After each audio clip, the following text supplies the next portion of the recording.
hidup-Mu dan kuasa-Mu untuk kami. Engkau melepaskan kekuatan dari firman, dari kuasa Allah di dalam doa dan iman kami. Maka kami memiliki kesaksian-kesaksian kemenangan iman karena Tuhan. Terima kasih Tuhan Yesus. Kiranya pujian kami ini Tuhan terima. Engkau yang tilik hati kami. Inilah persembahan kami sebagai persembahan ucapan syukur kami. Karena hari-hari yang Tuhan berikan bagi kami, Engkau melengkapinya dengan kemenangan dan kemegahan-kemegahan. Terima kasih Tuhan, berkati ibadah kami, berkati pelayan-pelayan yang mengambil bagian di dalam tugas ibadah ini, pakai hidup mereka selanjutnya. Berkati jemaat-Mu yang juga dengan kesibukan-kesibukan mereka tetap menyediakan waktu untuk bersekutu dengan Tuhan. Dan kiranya firman-Mu membekali kami kembali untuk mendapatkan pemahaman, untuk hidup dengan benar, untuk hidup dengan tekun, hidup dengan setia di hadapan Tuhan. Buka hati kami Tuhan, buka pikiran kami, supaya pemahaman-pemahaman dari Tuhan sendiri, karena Engkau yang mengawali hati dan pikiran kami, akan membawa kami kepada pemahaman yang lebih dekat dengan kebenaran yang sesungguhnya. Urapi hamba-Mu, kami akan menikmati firman-Mu di dalam nama Tuhan Yesus Kristus. Haleluya, amin. Haleluya, puji Tuhan. Haleluya, puji Tuhan. Kenapa baterai saudara seperti melemah? Ya, haleluya. Nah, hari ini kita akan melihat dari serangkaian berkat-berkat Musa kepada keturunan Israel, ya, menjadi satu kesaksian iman untuk orang Israel sendiri, dan tentunya untuk bangsa-bangsa lain yang ditulis di dalam Alkitab menyertai atau bahkan mengikuti perjalanan pengembaraan Israel ini untuk waktu yang sangat lama, 40 tahun. Di dalam kitab Bilangan kita sudah belajar saudara, bahwa bahkan di dalam kitab Keluaran juga sudah disebutkan bahwa perjalanan pengembaraan ini sebenarnya bukan orang Israel saja yang menempuhnya, tetapi dengan jelas ditulis ada bangsa-bangsa lain yang ikut serta. Bangsa lain itu mungkin saja Mesir sendiri sebagai habitat hidupnya orang Israel selama 430 tahun, itu yang dicatat ya di dalam Alkitab. Tapi bisa juga bangsa-bangsa lain di luar Israel dan Mesir. Karena pada waktu itu Mesir sendiri menjadi negara adikuasa, sama kalau kita sekarang membandingkannya dengan Amerika, dengan Rusia, dengan Cina mungkin yang sekarang sudah berkembang, ya, menjadi negara yang modern, yang kuat. Nah, kita membandingkan itu negara-negara tadi dengan Mesir pada waktu itu mungkin sama. Yang beda tentu adalah teknologinya, peradabannya, ya, kecanggihan alat-alatnya. Tapi yang jelas pemikiran mereka gitu, itu sudah sangat maju. Dari bangunan-bangunannya itu menunjukkan budaya mereka sudah sangat maju. Sehingga bisa saja ada negara-negara lain yang memang datang ingin berkunjung gitu ya, ingin melihat-lihat. Sama seperti kita. Kalau kita punya berkat lebih, kan kita pengen jalan-jalan lebih jauh gitu ya. Dari cuman tadinya luar Jakarta, lama-lama keluar pulau, lebih jauh keluar negeri, mau makin jauh luar angkasa gitu. Kalau bisa, kan begitu. Tapi itu artinya perjalanan keluar itu selalu menarik perhatian. Begitu juga lah bangsa-bangsa lain yang bisa saja pada waktu itu sedang ada di Mesir. Lalu tertarik mereka melihat kerumunan besar ini keluar dari satu kota yang namanya Ramses itu dalam jumlah besar, ibarat seperti pawai begitu ya. Mungkin itu yang mengundang daya tarik mereka. Lalu pelan-pelan karena pekerjaan Allah dan mujizat Allah menjadi bagian dari perjalanan Israel itu, lama-lama bangsa ini pun makin tertarik, ya, makin penasaran untuk melihat kira-kira di hari besok apalagi yang bisa Allah buat untuk bangsa ini. Jadi memang saudara, yang boleh dikatakan mengharukan dari perjalanan pengembaraan Israel itu di padang gurun selama 40 tahun, itu bukan bangsa Israel sendiri, tapi ada bangsa-bangsa lain. Hal kemudian nantinya dalam satu momen Alkitab mencatat bangsa-bangsa ini yang justru akan memperkeruh suasana, yang membuat orang Israel ngomel, yaitu sampai kemudian disebut ada satu bangsa kacauan yang menyusahkan orang-orang Israel. Itu mungkin saja dari kelompok orang asing ini ada dua kubu.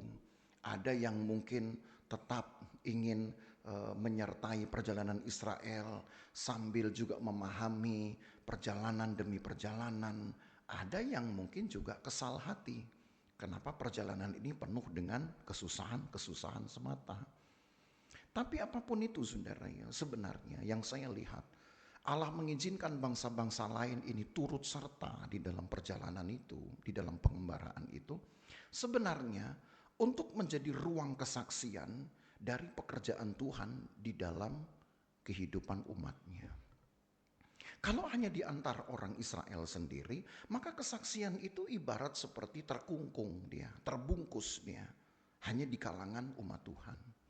Tapi bukankah gereja harus punya kesaksian yang dapat dilihat, didengar, dan dinikmati oleh dunia?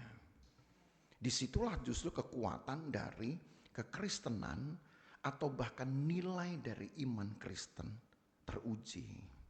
Kalau cuma di antara kita-kita, orang akhirnya cuma bilang maklum. Ya cuma itu aja mainannya. Bisa dimaklumi. Karena kalau enggak berhasil ya gagal. Kalau enggak ditolong ya kemudian jadi kecolongan, kan gitu. Kalau enggak bahagia ya susah. Itulah kesaksian umat Tuhan. Kalau enggak lagi tertawa menangis. Kalau enggak lagi tidak berteriak berarti bersyukur. Kan begitu.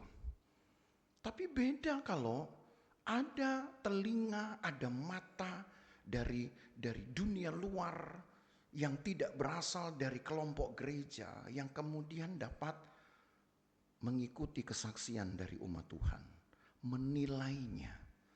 Lama-lama mereka akan menggumuli kesaksian kita, saudara. Menggumuli dengan arti bahwa mulai ada pertentangan batin. Apakah kesaksian dari anak-anak Tuhan ini layak untuk dipercayai? Kalau memang layak dipercayai, siapa yang seharusnya dipegang dan dipercayai? Kan begitu. Nah itulah sebabnya kalau saya mengikuti dalam perjalanan pengembaraan orang Israel ini, Allah mengizinkan bangsa-bangsa ini ada menjadi ruang kesaksian. Jadi bersyukurlah Bapak Ibu Saudara, kalau di dalam kehidupan kita masih bisa bertetangga. Kita masih punya orang-orang yang kenal dengan kita. Entah itu adalah orang yang belum kenal dengan Tuhan. Tidak usah ngomel juga. Justru dengan begitu kita waspada agar hidup jangan penuh omelan. Kenapa? Kalau hidup anak Tuhan penuh omelan, orang luar akan menganggap ikut Tuhan itu penuh dengan omelan. Setuju? Susah ya, baru kepikiran, iya juga. Tapi kalau hidup anak Tuhan penuh dengan ucapan syukur kan mereka melihat. Jadi hidup anak Tuhan itu ternyata penuh dengan ucapan syukur. Walau ada kemalangan tetap mengucap syukur. Ada penderitaan tetap mengucap syukur. Itu yang disebut dengan kesaksian. Nah lebih hebat lagi. Kalau di dalam perjalanan pengembaraan mereka menambahkan kesaksian mereka itu dengan pengharapan mereka akan pertolongan, sekaligus juga pengharapan mereka akan kekuatan kuasa Tuhan. Karena ujung-ujungnya kekuatan kuasa Tuhan yang akan menolong mereka. Dan itu yang akan menjadi gema kesaksian yang paling kuat, yang lebih kuat, yang dapat menghasilkan pertentangan batin bagi orang-orang yang belum percaya. Nah, itulah makanya kenapa di dalam perjalanan orang Israel, bangsa-bangsa asing ini Tuhan luaskan untuk ada. Bahkan ada yang sampai perjalanan terakhir menyeberangi sungai Yordan, mereka masih bertahan. Kan itu hebat, saudara. Sementara harusnya pengembaraan ini hanya milik orang Israel. Tapi ada kelompok luar yang tetap setia mengikuti. Walaupun tentu sudah berganti generasi ya. Karena otomatis kalau mereka pun seandainya mengikuti perjalanan Israel pertama kali sejak keluar dari Mesir. Seandainya saja kita sebutlah usianya masih belia 20 tahun misalkan. Dia masuk Mesir sudah umur 60. Sudah tua sekali. Ya. Apalagi kalau makin tua dia keluar ikut perjalanan pertama. Tentu sudah semakin lanjut usia mereka masuk ke Mesir. Tapi yang jelas orang-orang ini ada. Dan Allah tentu tidak akan membiarkan bangsa Israel hanya memenuhi kuota perjalanan mereka saja. Kalau enggak untuk apa saudara perjalanan panjang itu? Di satu sisi memang Allah sedang membersihkan umat Tuhan itu dari kedagingannya. Memang melepaskan kedagingan ini yang paling susah. Yang paling susah. Dan Allah butuh waktu 40 tahun untuk orang Israel melepaskan kedagingan mereka. Walau sebenarnya kalau dilihat dari cerita Alkitab sendiri, tidak ada yang berhasil. Maka di sungai Zered itu untuk jumlah terakhir Allah binasakan generasi pertama. 28.000 orang mati. Bukan jumlah yang sedikit, saudara. Itu tandanya melepas kedagingan itu susah. Melepas egois itu susah. Tapi untungnya Allah memiliki generasi baru yang masih memiliki hati yang murni. Yang dicatat jumlahnya kemarin itu ada 61.750 orang. Wah, lumayan loh saudara. Banyak itu, 61.730 orang. Sangat banyak. Harapan Allah terwujud kembali, saudara. Kembali membuncah. Kenapa? Oh, ada bilangan yang hampir sama jumlahnya dengan generasi keluaran. Tapi mereka harus punya kesaksian juga tentang Tuhan. Karena selama ini yang dicatat di dalam kitab Keluaran, Imamat, Bilangan, dan Ulangan itu habis hanya untuk generasi pertama. Generasi yang keluar dari Mesir. Hampir tidak ada cerita untuk generasi muda. Gak ada cerita sama sekali. Sementara nanti mereka lah yang akan menjalani kehidupan di Kanaan. Sementara cerita tentang mereka tidak ada dalam 40 tahun perjalanan itu. Seolah Allah sembunyikan. Apa yang mereka buat, apa yang mereka rasa kita gak pernah tahu di dalam Alkitab. Gak pernah tahu. Tetapi sekarang dengan doa berkat Musa, setidaknya kita dapat gambaran tentang generasi-generasi ini. Orang-orang yang siap mewarisi tanah perjanjian. Karena berkat Tuhan, berkat yang Musa berikan ini, itu kepada generasi kedua. Kalau kepada generasi pertama sudah diucapkan oleh Yakub, yaitu ya di Kejadian 49. Ini kepada generasi kedua. Dan kemarin kita sudah melihat tentang Ruben, hal tentang bagaimana bertahan hidup walau dalam kondisi lemah. Kita bicara tentang Yehuda, ditolong dalam kondisi sedang diperangi atau disusahi. Jadi kalau saudara minta tolong itu tandanya memang ada kondisi saudara sedang mengalami kemalangan. Tapi kalau dikatakan, maukah menerima kemalangan dari Tuhan? Jawabannya pasti tidak. Betul kan? Tapi bagaimana saudara punya kesaksian ditolong kalau saudara tidak ada dalam keadaan yang menegangkan, kan begitu. Paling tidak itu melatih kewaspadaan. Kenapa perlu pertolongan? Karena sedang celaka. Artinya ketika Tuhan izinkan kita celaka, maka jangan celaka lagi di tempat yang sama dengan kondisi yang sama. Belajarlah untuk waspada, kan begitu. Ya, kalau sampai kita jatuh di lubang yang sama, berarti itu namanya kita tidak waspada. Kalau kita 3 kali jatuh, itu namanya kita acuh tak acuh. 4 kali jatuh di lubang yang sama, itu bodoh namanya, saudara. Masa iya sih yang begitu nggak diapal juga kalau ada lubang gitu? Betul? Saudara lo yang bilang ya, bukan saya. Jadi, apa yang Allah izinkan? Pembelajaran. Kan begitu, itu ditangkap. Kita belajar dari Lewi, memberikan kehidupan sepenuhnya kepada Tuhan. Kita belajar dari Benyamin, menjadi kekasih Tuhan. Kita belajar dari Yusuf. Pada akhirnya ada bagian terbaik yang Tuhan beri. Tapi hanya untuk siapa? Orang-orang yang istimewa. Kira-kira pengalaman rohani masih cukup, sudah cukup apa tidak? Kalau dikatakan cukup, bisa saja cukup. Tapi ternyata masih ada 5 lagi keturunan Yakub yang mendapatkan ucapan berkat. Kita ke ayat yang ke-18. Di sini kita bicara tentang Zebulon. Ayat 18. Tentang Zebulon ia berkata, bersukacitalah hai Zebulon atas perjalanan-perjalananmu, dan engkau pun hai Isakar atas kemah-kemahmu. Bangsa-bangsa akan dipanggil mereka datang ke gunung. Di sanalah mereka akan mempersembahkan korban sembelihan yang benar, sebab mereka akan mengisap kelimpahan laut dan harta yang terpendam di dalam pasir. Oh, ada bagian yang terbaik dari orang istimewa, ternyata masih belum cukup, saudara. Ada kelimpahan yang Tuhan datangkan dari segala penjuru mata angin, dari segala habitat. Di sini dikatakan bahkan yang terpendam di dalam pasir, sampai yang di dalam laut juga. Bumi ini memang saudara punya 3 lapisan. Orang selalu bilang begitu.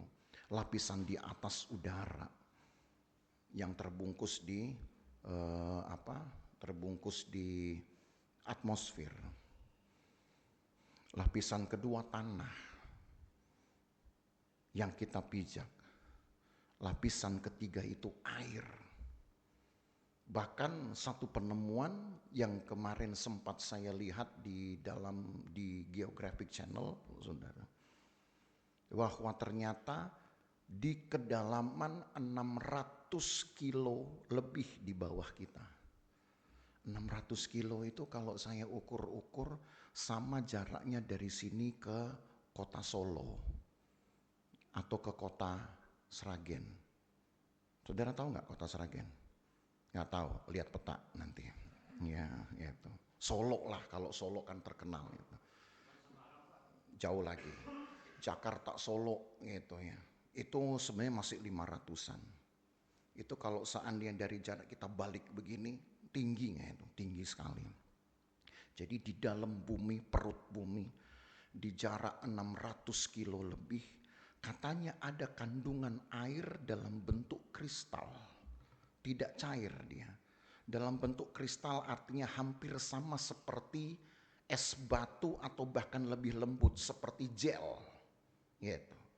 Yang kalau itu diurai, misalkan dicampur air, gitu ya, lalu diaduk begitu untuk kemudian nyampur dengan benda cairnya sendiri, maka banyaknya air yang terkandung di perut bumi itu 3 kali lebih banyak dari seluruh air yang ada di bumi kita, di seluruh lautan.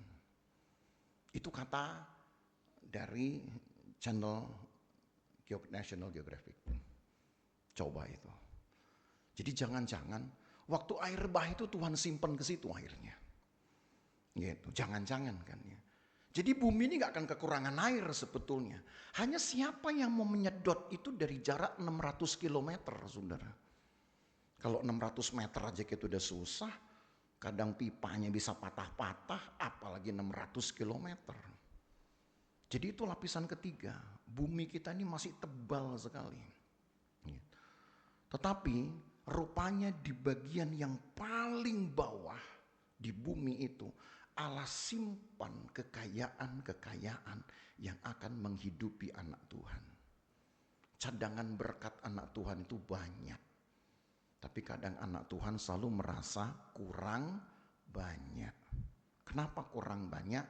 Karena keburu rakus duluan sebelum mengucap syukur. Betul apa betul? Iya. Nggak berani jawab ya. Jawabannya cuma satu soalnya. Begitu dapat sedikit, keburu rakus duluan sebelum mengucap syukur. Manusia dikasih apapun, sebanyak apapun tetap kurang nggak? Kurang. Dikasih banyak kurang, dikasih nggak ada kurangnya pun tetap kurang, begitu. Sementara dari sini kita baca, kelimpahan berkat Allah sudah cadangkan. Tapi cuma satu rumusnya.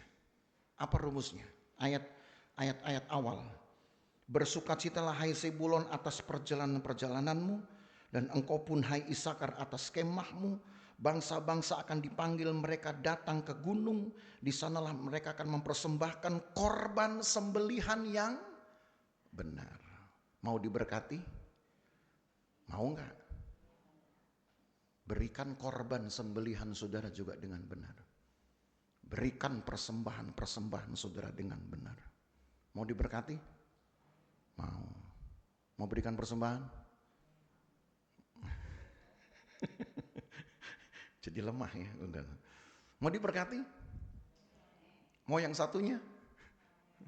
Saya nggak sengaja saya nggak sebutkan itu.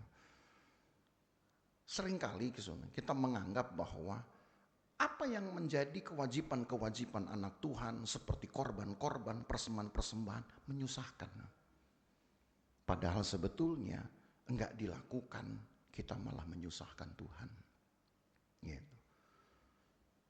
Jadi percayalah Bapak Ibu Saudara, tidak ada yang betul-betul kekurangan, tidak ada yang bahkan sampai kelaparan, tidak akan ada yang betul-betul menjadi miskin kecuali karena sifat rakus manusia.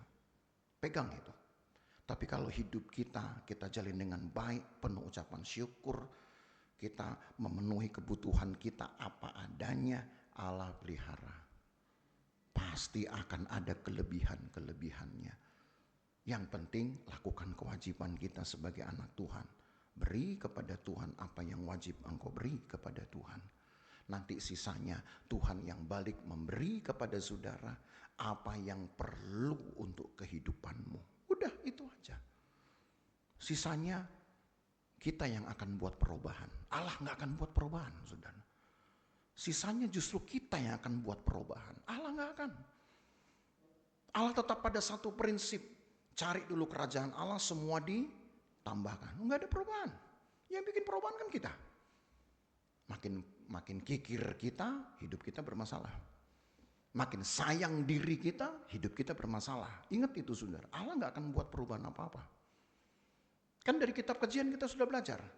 Manusia jatuh dalam dosa, Allah tidak lenyapkan.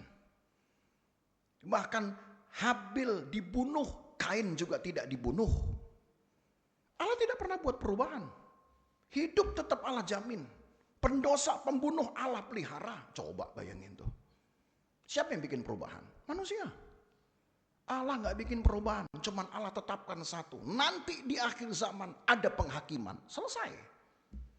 Selebihnya Allah nggak akan pernah bikin perubahan.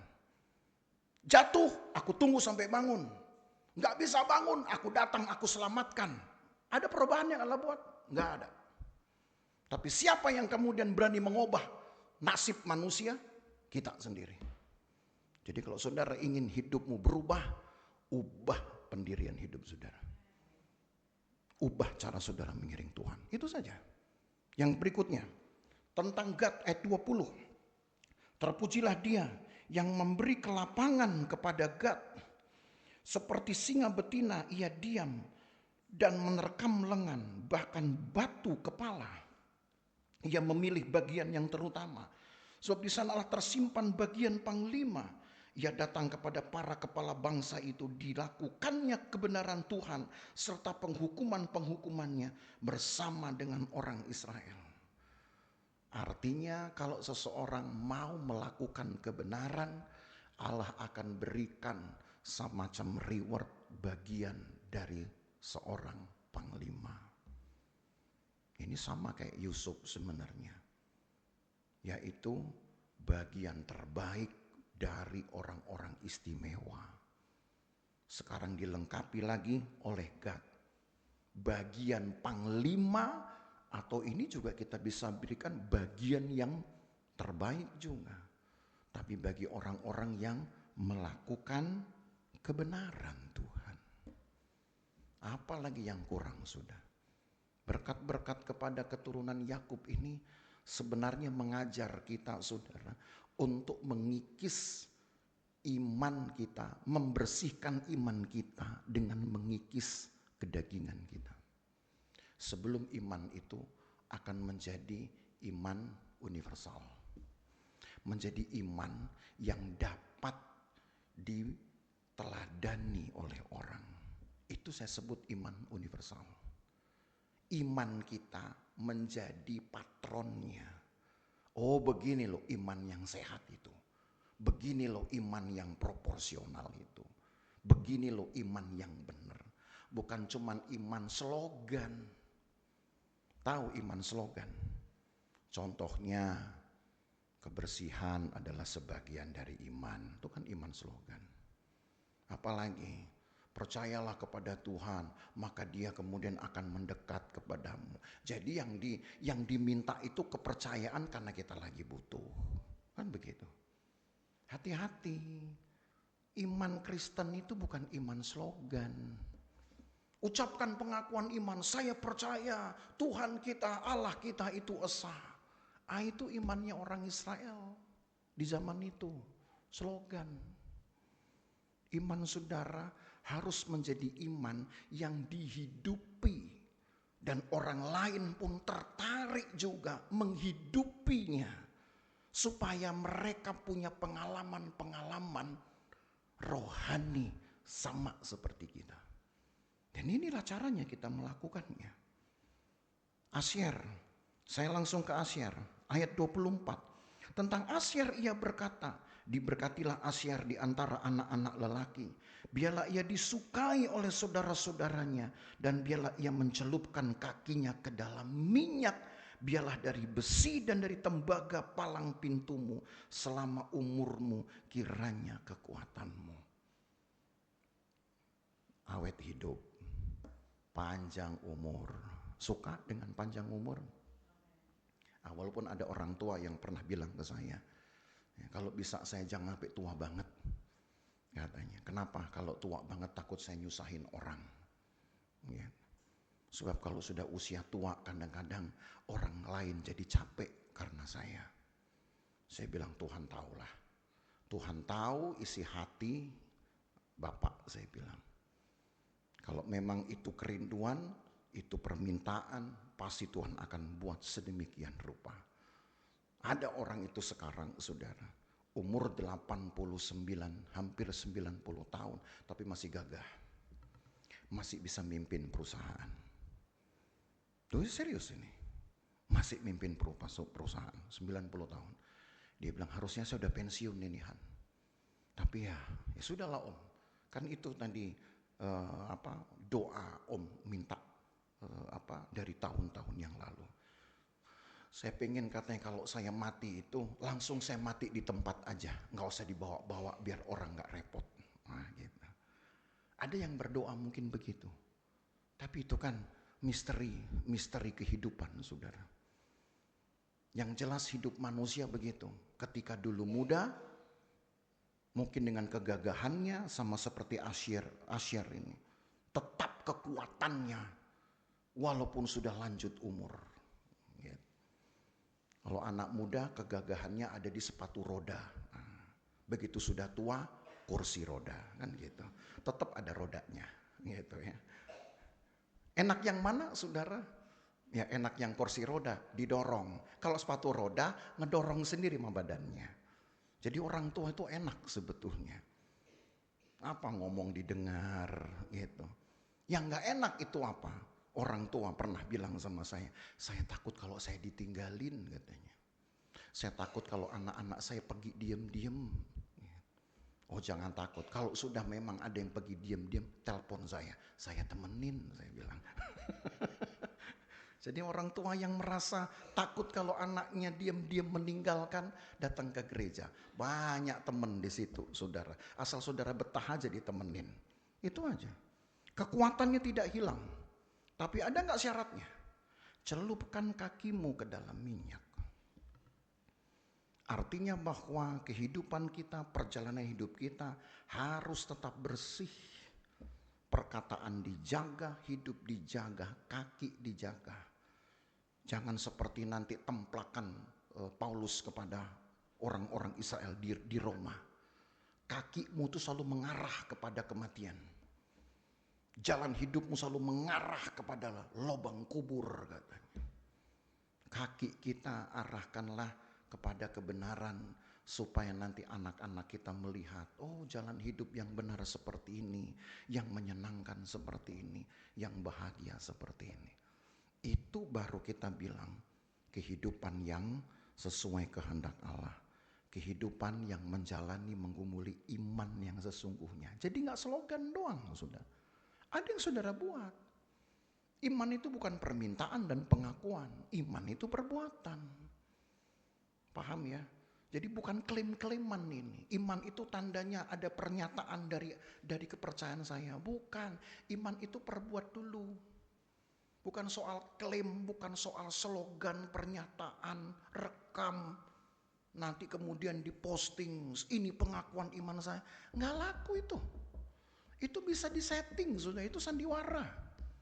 Tapi perbuatan saudara, itu baru nyata. Itu baru disebut dengan bukti. Itu yang disebut dengan kesaksian. Itulah kesungguhan dari kekristenan. Nah, setelah iman kita ditambahkan dengan semua karakter-karakter ini, maka saya lanjut ke pasal 34, saudara ya. Lanjut pasal 34. Setelah Musa membacakan,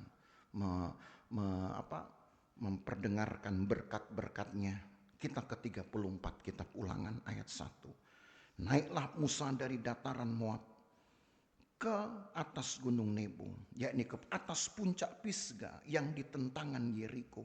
Lalu Tuhan memperlihatkan kepadanya seluruh negeri itu, daerah Gilead sampai ke kota Dan, seluruh Naftali, tanah Efraim dan Manasye, seluruh tanah Yehuda sampai laut sebelah barat, tanah Negeb dan lembah Yordan, lembah Jerigo, kota pohon korma sampai Zoar. Dan berfirmanlah Tuhan kepadanya, inilah negeri yang kujanjikan dengan sumpah kepada Abraham, Ishak dan Yakub. Demikian kepada keturunanmu lah akan kuberikan negeri itu. Aku mengizinkan engkau melihatnya dengan matamu sendiri, tapi engkau tidak akan menyeberang ke sana. Kasihan Musa ini. Kenapa Musa tidak diizinkan masuk? Saudara tahu ada cerita yang mendahuluinya di Kades Barnea. Ya. Ketika Musa dengan ketakutan dicampur dengan amarah melalaikan firman Tuhan, maka Allah menghukum Musa tidak boleh masuk Kanaan. Musa nggak bikin dosa. Musa tidak melawan Tuhan. Musa tidak melakukan penyimpangan hukum. Musa tidak buat dosa. Tetapi karena dia tidak mendengar instruksi Tuhan dengan jelas. Oleh karena amarah di dalam hatinya itu, rupanya sudah mengusir kesadarannya, sudah mengusir pikiran jernihnya. Akhirnya Musa salah melakukan kehendak Tuhan.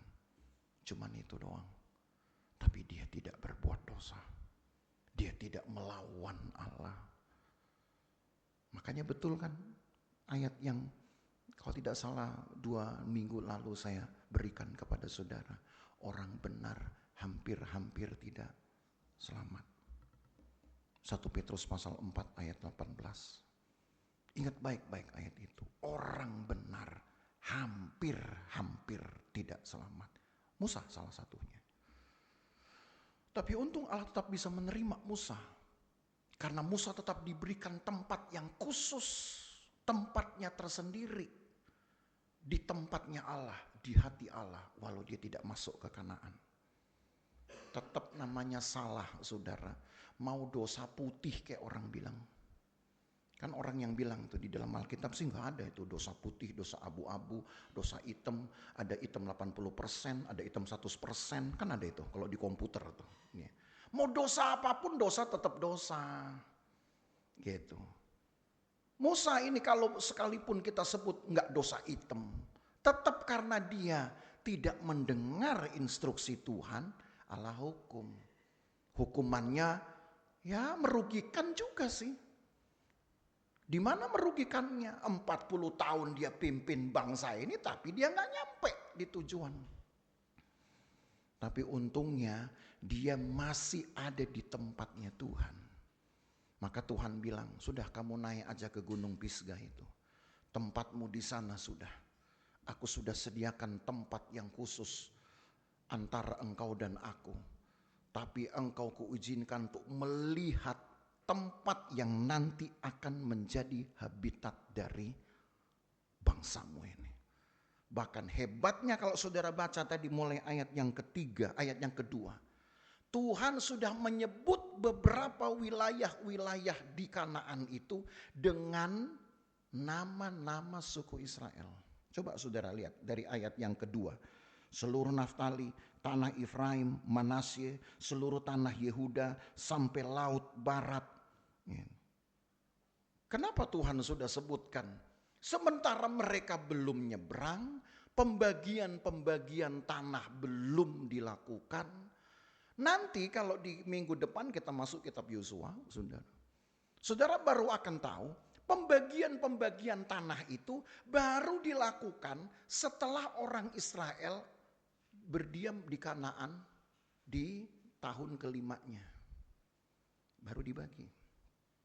Begitu masuk nggak langsung kemudian matokin tanah gitu. Ini wilayah gue nih dipatok tek Yehuda misalkan.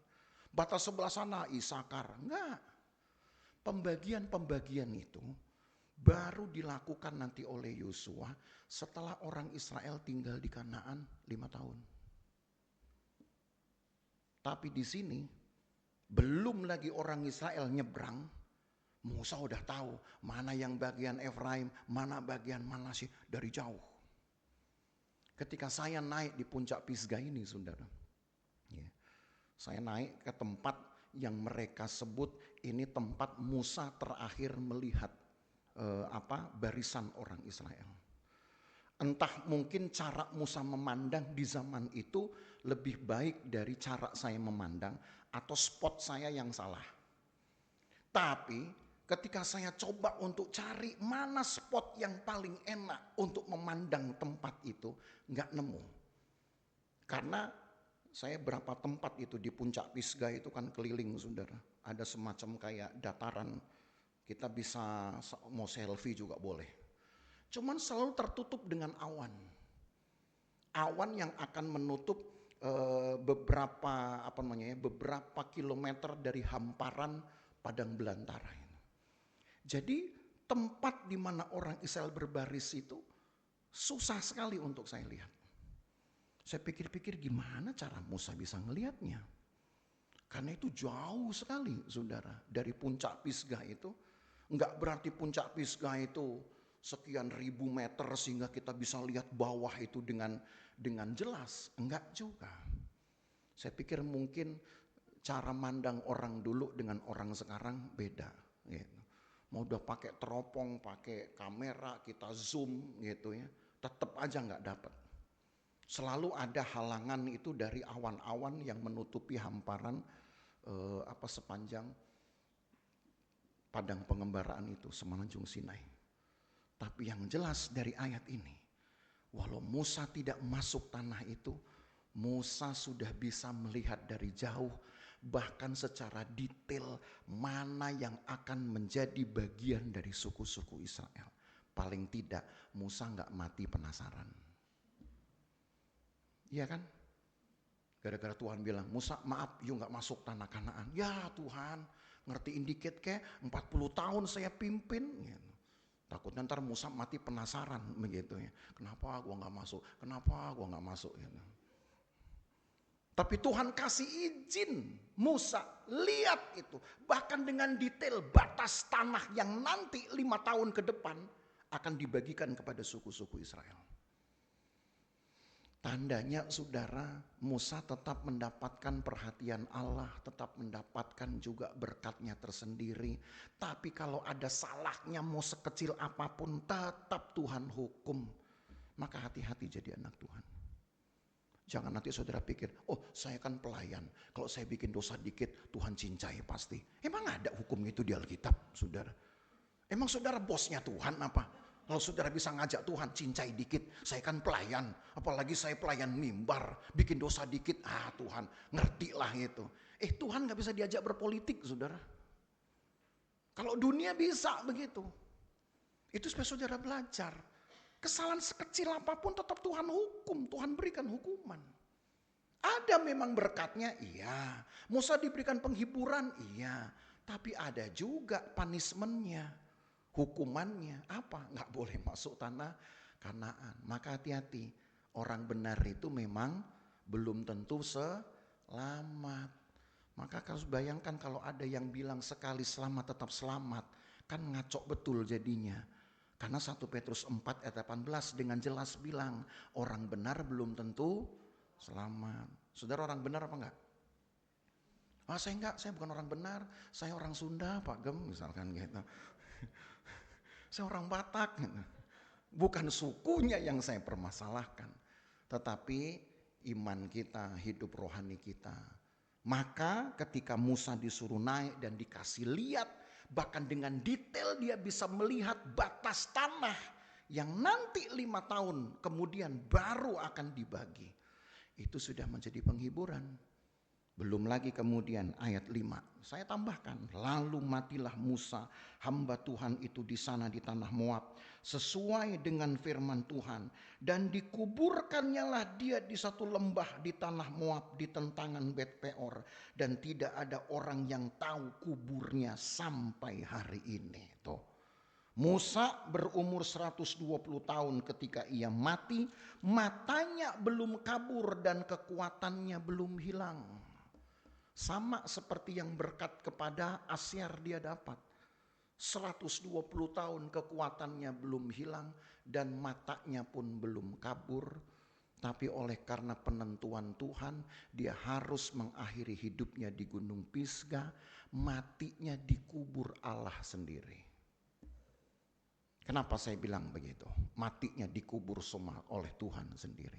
Karena gak ada orang yang tahu di mana kuburnya. Berarti yang ngubur bukan orang.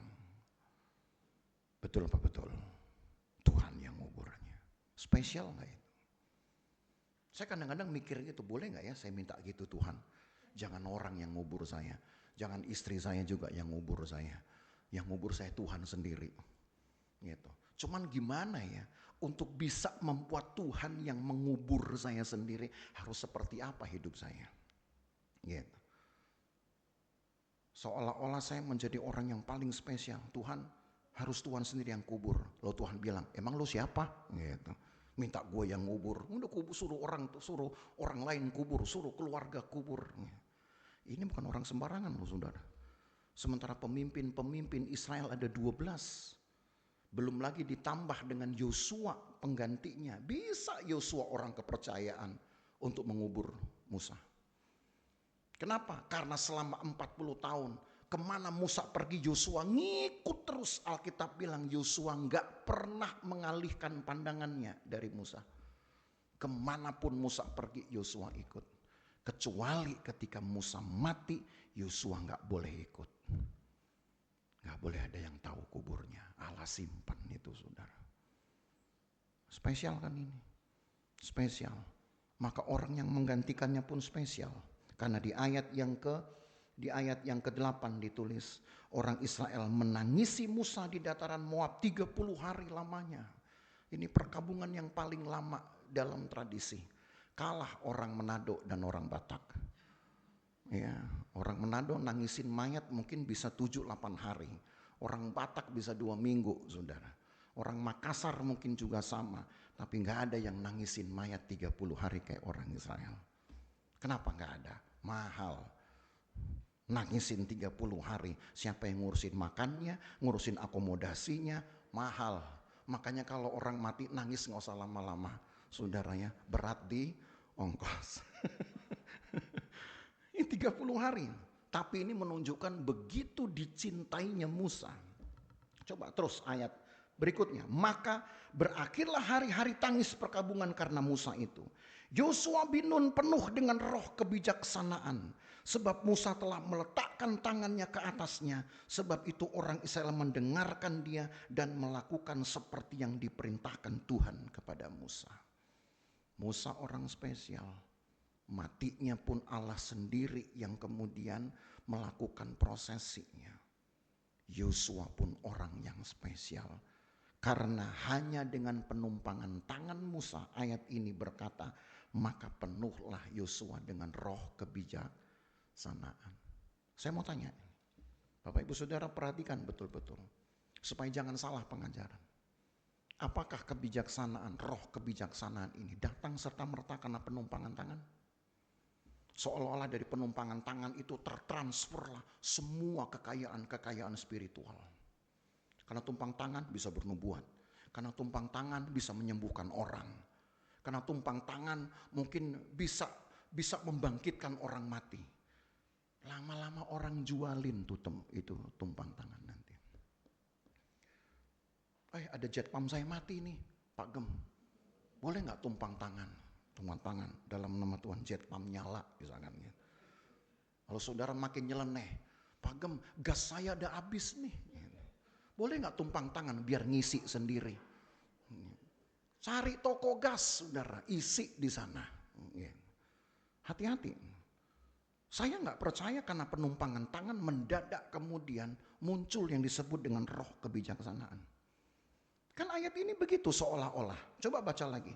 Dan Yosua bin Nun penuh dengan roh kebijaksanaan sebab Musa telah meletakkan tangan ke atasnya. Ayat ini tidak membuat pengalaman menjadi shortcut, menjadi lebih pendek. Kan tadi sudah saya singgung dan saudara sudah lihat sepanjang pencatatan kitab Keluaran dan kitab Bilangan. Yosua dengan setia selalu menyertai Musa kemanapun dia pergi. Selama 40 tahun. Kebijaksanaan tidak bisa datang lewat transfer. Yang bisa ditransfer cuman duit. Saudara, nggak ada roh nanti main transfer gitu. Pak Pendeta tolong dong, saya pengen penuh Roh Kudus, transfer Roh Kudus. Saya nggak pinter transfer, saudara. Saya pinternya itu menerima transfer. Tuh, pinter saya. Jadi jangan percaya ya, ada kekuatan atau kuasa rohani yang bisa main transferan. Nanti kemudian saudara nonton TV, tahu-tahu di TV ada pengkhotbah. Tumpangkan tangan, tempelkan ke layar kaca. Gitu. Saya akan transfer kuasa ke semua. Saudara nekat juga, tempel di layar kaca. Nggak taunya di situ ada strum. Nyetrum, gosong saudara, sembuh kagak. Ya. Jadi hati-hati. Ada riwayat, kalaupun Alkitab berkata roh kebijaksanaan itu datang pada Yosua karena penumpangan tangan, itu hanyalah laporan saja. Semacam kalau kita baca koran itu kayak tajuknya, judulnya saja. Tapi ada proses panjangnya. Proses panjangnya Yosua ini dicatat sebagai abdi Musa yang setia mengikuti kemana Musa pergi. Musa naik gunung dia ngikut. Musa masuk kemah dia ngikut.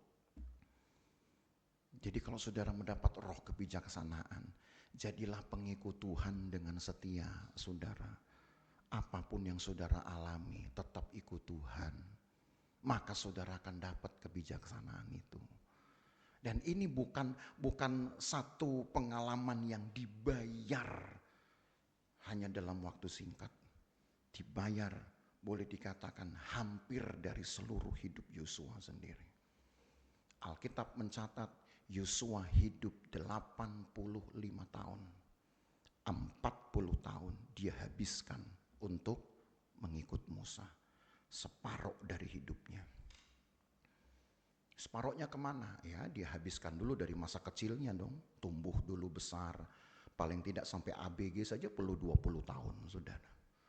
Lalu masa kemudian pengenalan akan Tuhan.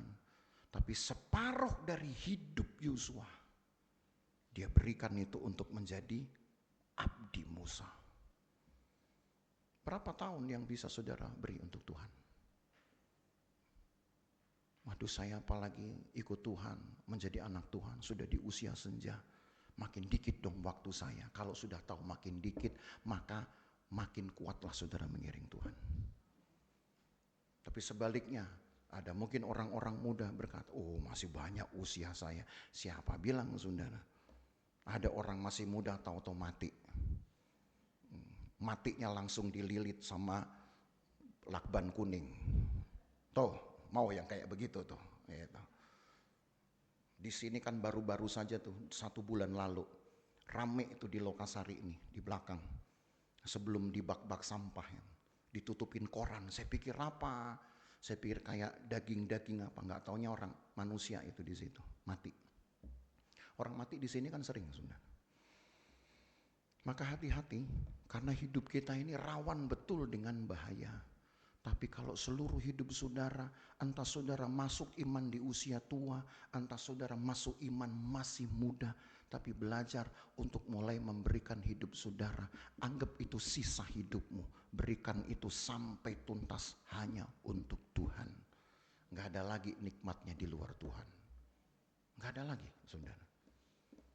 40 tahun dari 85 tahun loh. Separuh hidupnya hanya untuk Tuhan. Maka kalau kemudian Yosua mendapat roh kebijaksanaan, itu sudah harga yang pantas untuk dia dapatkan.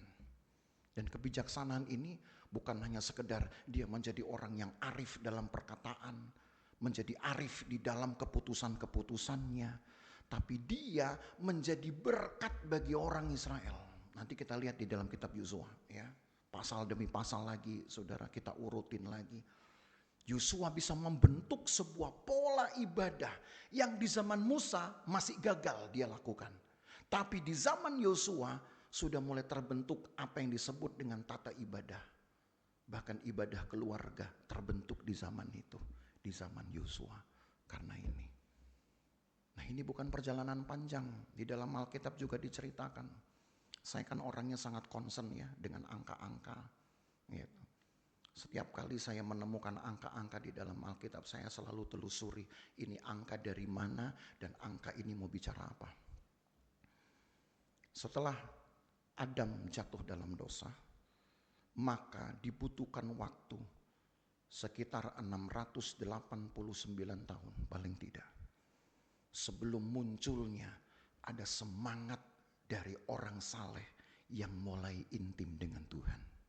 Saudara kenal orang itu, namanya Henoh. 689 tahun setelah dosa berkuasa. Kenapa lama sekali? Oh, betul-betul lama. Itu hampir 7 abad saudara ya. Sudah 7 abad sendiri. Tapi yang mencengangkan adalah setelah matinya Henoh, atau lebih tepatnya terangkatnya Henoh, tidak ditemukan juga kuburnya. Tidak ditemukan juga kuburnya karena dia diangkat ke surga. Muncul orang kedua dengan pengalaman yang sama, Musa. Tidak ditemukan juga kuburnya. Mungkin Musa ini juga bisa diangkat oleh Tuhan. Tapi jarak antara Henoh dengan Musa itu 1899 tahun. 19 abad. Lama saudara. Dari Adam sampai Henoh saja itu sudah 7 abad. Udah lama. Mencengangkan lagi dari Henoh ke Musa lebih lama lagi. 19 abad. Kadang saya merenungkan, saya pemerhati Alkitab saudara. Dan dari angka-angka ini saya belajar Tuhan betapa sulitnya untuk menemukan mentalitas yang mau intim dengan Tuhan. Sulit sekali. Dari contoh pertama butuh 7 abad, baru ketemu Henoh. Dari tokoh kedua lebih jauh lagi, perlu 19 abad sudah. 2,5 kali lipatnya lagi. Pertanyaannya sekarang orang-orang intim ini, siapa lagi yang akan mengisinya dalam sejarah? Setelah Henoh dan Musa, kita tunggu totalnya 26 abad. Sementara yang kita jalani, bumi ini saudara, sejak dari zamannya Musa, itu baru 15 abad. Sampai detik ini. Kalau pakai rumus itu, 7 abad baru ketemu Henoh. 19 abad kemudian baru ketemu Musa. Siapa kira-kira orang yang bisa mendapatkan kedudukan yang spesial di hati Tuhan. Sehingga orang ini seperti seolah-olah Tuhan berikan tempat yang khusus. Gitu. Ada nabi Tuhan memang nanti kita belum ke sana, namanya Elia. Gitu ya. Tapi caranya itu sudah jelas. Dia dijemput dengan kereta kuda berapi. Kereta kuda berapi, bukan kereta api. Ingat itu baik-baik. Karena ada guru sekolah minggu kecepatan ngomongnya. Adik-adik, Elia dijemput oleh Tuhan dengan apa? Gitu, kereta api. Kalau kereta api itu bayar tiket dulu, saudara ya. Kereta kuda berapi. Tapi itu lain cerita. Kalau Henoh dengan Musa dengan jelas disebutkan tidak ditemukan kuburnya karena memang secara misterius tidak ada. Tapi kalau Elia bisa kita lihat itu naiknya, caranya, bahkan kalau sudah ada film, udah ada video bisa kita rekam. Tapi Henoh dan Musa sangat misterius. Dan keintiman yang mereka bayar itu saudara, bukan hal yang mudah untuk diikuti. Henoh 300 tahun dia bergaul dengan Tuhan. Musa 40 tahun dia disebut setia dengan rumahnya, rumah Tuhan. Kita catatan itu nanti saudara baca di kitab Ibrani. Musa itu setia dengan rumahnya. Nya di sini maksudnya Tuhan. Keintiman seperti apa coba? Kalau Elia yang kita lihat hanya karena keberaniannya mempertahankan kebenaran. Dia pun dijemput itu dengan jelas bisa diceritakan fenomenanya. Tapi khusus untuk Henoh dan Musa, gak ada. Tapi itu menunjukkan ada harga yang harus saudara bayar untuk menjadi orang-orang yang istimewa tadi. Maka jemaat Tuhan yang saya kasihi dalam mengikut Tuhan, seberapa banyak waktu saudara bisa berikan untuk karir saudara, untuk pekerjaan saudara, silahkan. Karena itulah saudara harus hidup. Tapi jangan lupa harus ada waktu yang saudara beri untuk Tuhan. Jangan sampai saudara alpakan itu. Hanya karena saudara pikir saya masih kurang uang, maka saya harus tambahkan waktu untuk cari uang. Percayalah, gak ada kata puas untuk nyari uang. Betul? Tapi kalau mau puas, cuma satu, duduk di kaki Tuhan. Mau? Ya, gak ada pilihan ini. Tapi apa yang nanti kita mungkin gak dapat karena kita pikir kekurangan waktu, sisanya Allah yang akan penuhi. Asalkan bagian Allah kita berikan. Pelayanan kita kepada Tuhan. Bukan pelayanan mimbar. Bukan pelayanan gereja. Bukan. Bukan melayani pekerjaan Tuhan. Bukan. Tetapi melayani Tuhan.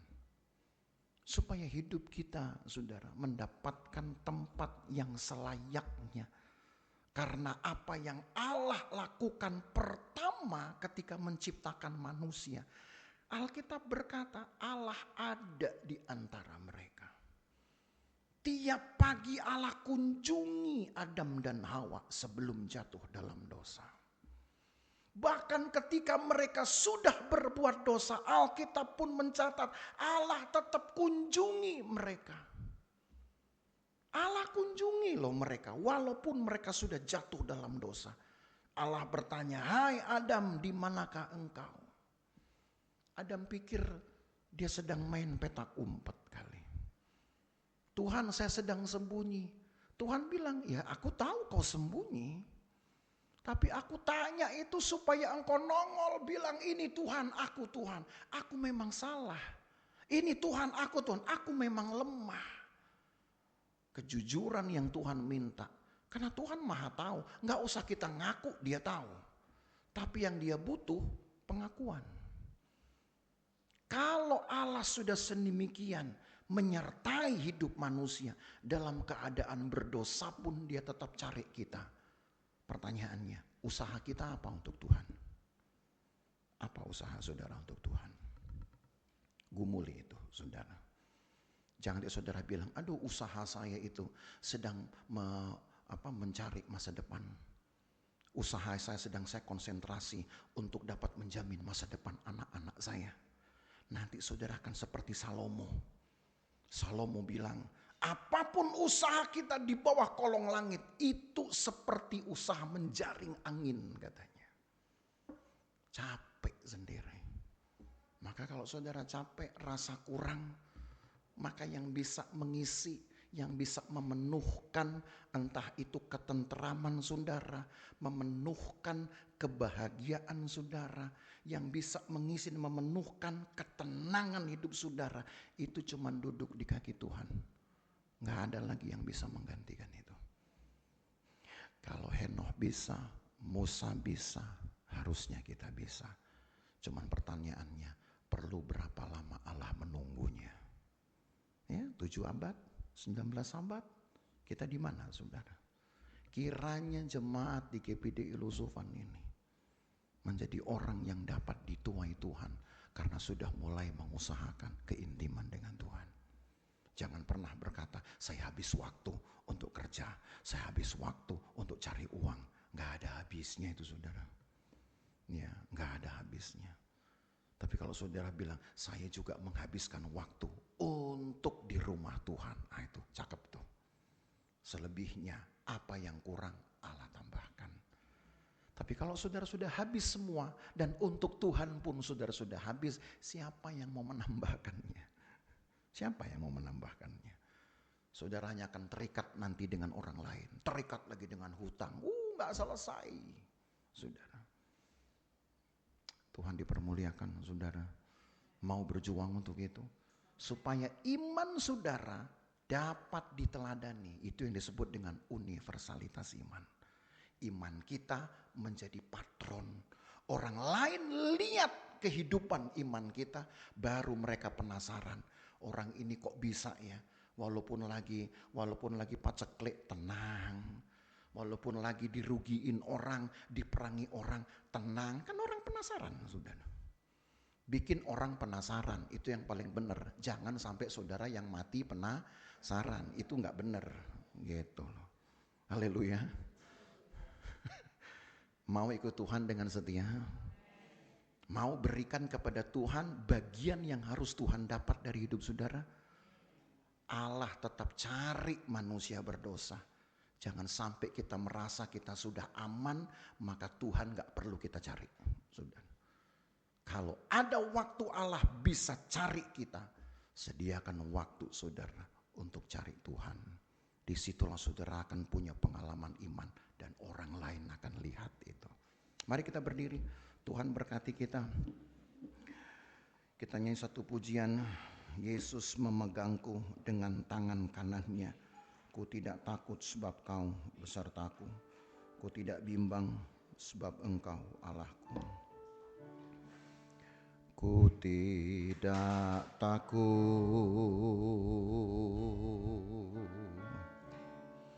sebab Kau besertaku.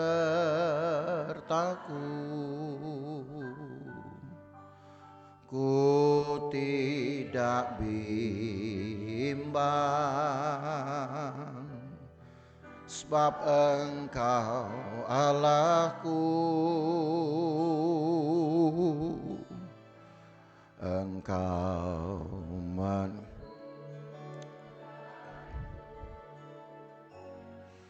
bahkan menolongku.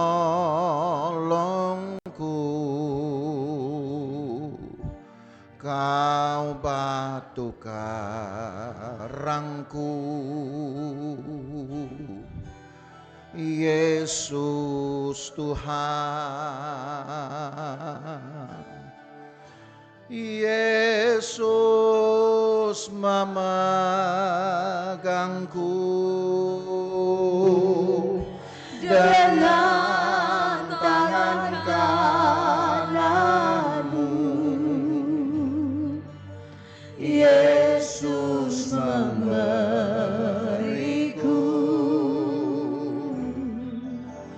kemenangan.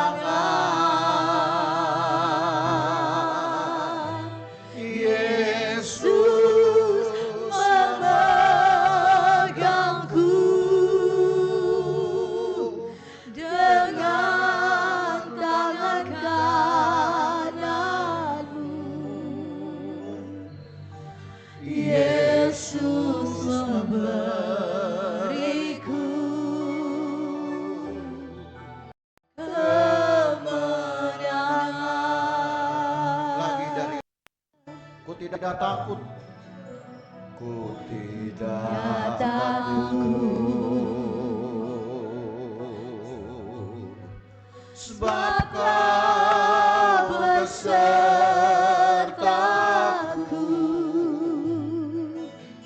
Ku tidak bimbang, sebab Engkau Allahku. Engkau meneguhkanku, bahkan menolongku.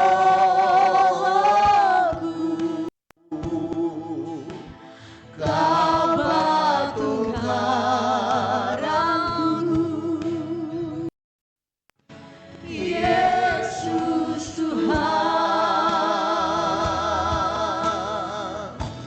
Yesus memegangku dengan tangan kananmu. Yesus memberiku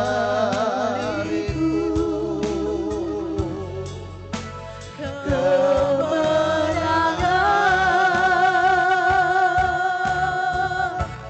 Yesus memegangku dengan tangan kananmu. Yesus memberiku kemenangan. Amin. Tidak ada perjalanan yang mudah, sudah. Perjalanan yang kita anggap bebas hambatan pun tetap ada hambatannya. Tidak pernah ada perjalanan hidup yang mudah, dan itu Alkitab katakan. Tuhan luaskan selalu hambatan-hambatan supaya iman kita terlatih untuk berharap, supaya iman kita terlatih untuk memperoleh kesaksiannya, dan pada akhirnya iman kita akan menjadi teladan bagi orang lain. Bukan hal yang mudah untuk dialami oleh Yusuf, menjadi orang istimewa dengan berkat terbaik. Bukan hal yang mudah untuk seorang Zebulon mendapatkan bagian dari seluruh penjuru bumi, karena ia harus dulu memberikan korban kepada Tuhan. Karakter iman itu saudara harus miliki. Kita sudah belajar banyak dari anak-anak Yakub ini dengan keunggulan mereka.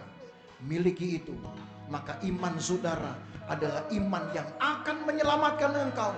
Dan satu sisi iman saudara akan menggerakkan orang lain juga untuk percaya kepada Tuhan kita. Miliki kemenangan iman, miliki kesaksian ini. Walaupun hidupmu berat saudara, tapi disitulah waktunya kita beri waktu kita, keintiman kita dengan Tuhan. Kalau sejarah dulu mencatat ada Henokh, ada Musa, maka di era ini ada saudara dan saya, jemaat Tuhan di tempat ini, yang ingin belajar dari cara hidup mereka.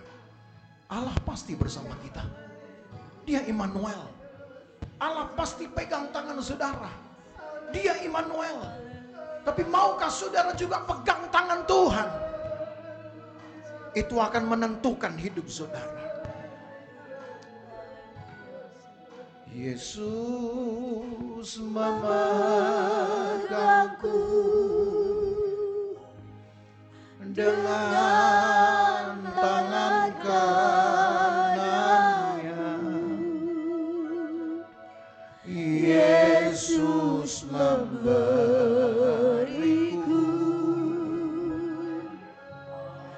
kemenangan. Yesus memegangku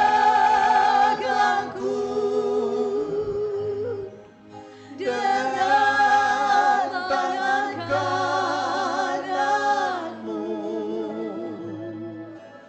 Yesus memberiku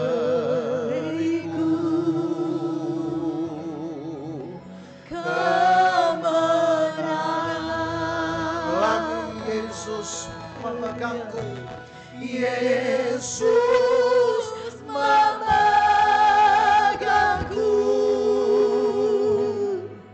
dengan tangan kananmu. Yesus memberiku kemenangan. Yesus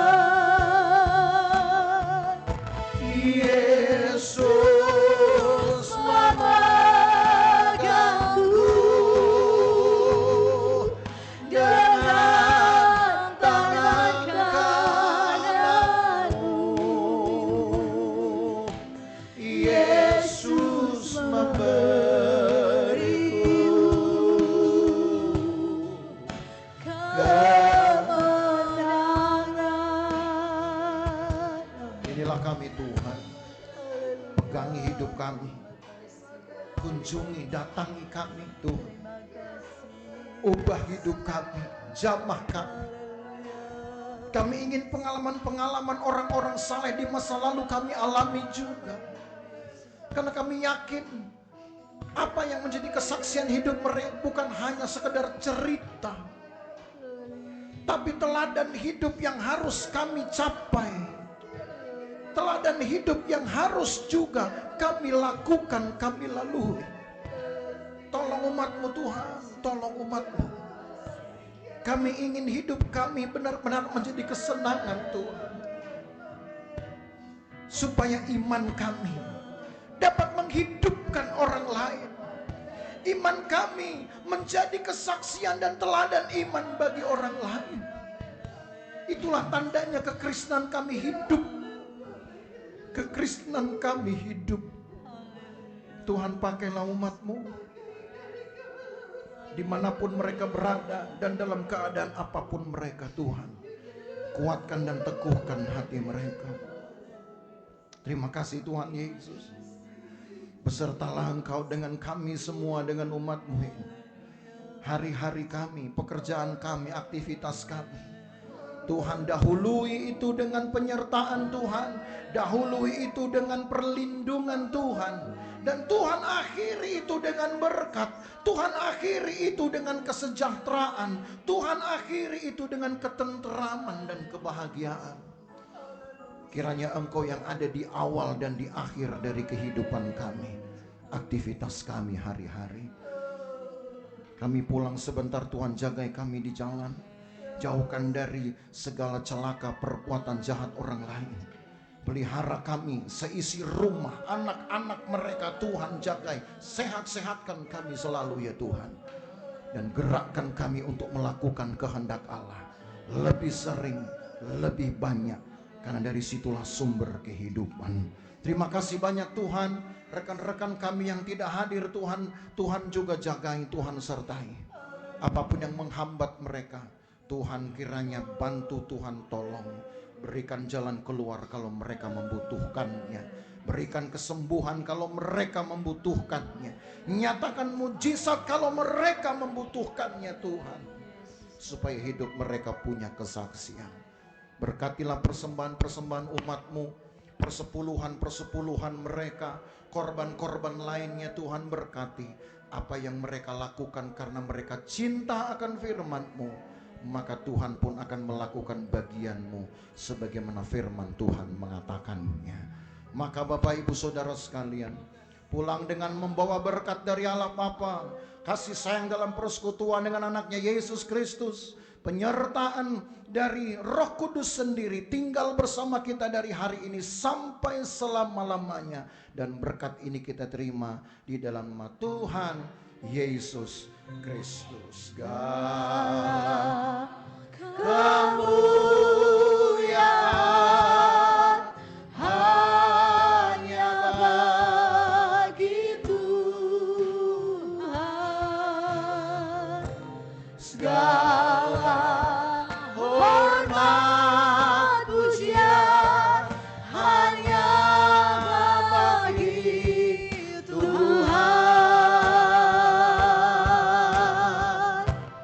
Kuasa dan kemuliaan hanyalah bagi Tuhan. Segala kemuliaan,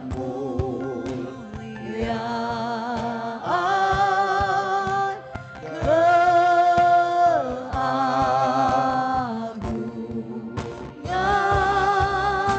kejayaan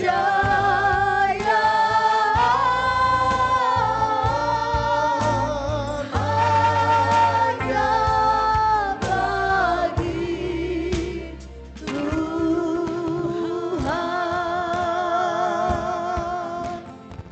Jemaat yang diberkati